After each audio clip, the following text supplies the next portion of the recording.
ఓం శ్రీ మాత్రే నమః. ఇప్పుడు తెలియచేసేటువంటి అంశము ముఖ్యమైన పని మీద, ఇంపార్టెంట్ పని మీద ఎవరైనా సరే బయటికి వెళ్ళేటప్పుడు ఈ చిన్న పరిహారము అనేది చేసి పెడితే ఆటంకాలన్నీ కూడా తొలగిపోతాయి. మీరు ఏ పని మీద అయితే బయటికి వెళతారో ఆ పని విజయవంతమయ్యే అవకాశం ఎక్కువ ఉంటుంది. దానికల్లా ఆవాలు, తెల్ల ఆవాలు, రెగ్యులర్గా నార్మల్గా నల్ల ఆవాలు ఉంటాయి, ఆ ఆవాలు కాకుండా తెల్ల ఆవాలు అనేవి క్వాంటిటీ ఒక 21 లెక్కబెట్టి 21 ఆవాలు అనేవి తీసుకొని మీరే మామూలుగా ఎడం చేతితోటి ఎవరైతే బయటకు పెడుతున్నారో వాళ్ళే వాడుకోగా వాళ్ళే clock wise, anti clock wise అంటే ఇటు 3 సార్లు అటు 3 సార్లు దిష్టి తీసేసుకొని అక్కడే బయట సైడ్కి ఎక్కడన్నా ఎవరు తొక్కని ప్రదేశంలో బయట పడేసి మీరు వెళ్ళిపోండి.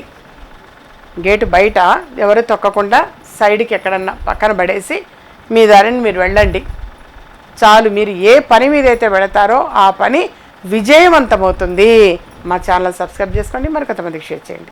ఇలాంటి మరిన్ని ఇంట్రెస్టింగ్ వీడియోస్ చూడాలనుకుంటే మా ఛానల్ని సబ్స్క్రైబ్ చేసుకోండి. పక్కన కనిపిస్తున్న ఈ గంట సింబల్ని ప్రెస్ చేయండి.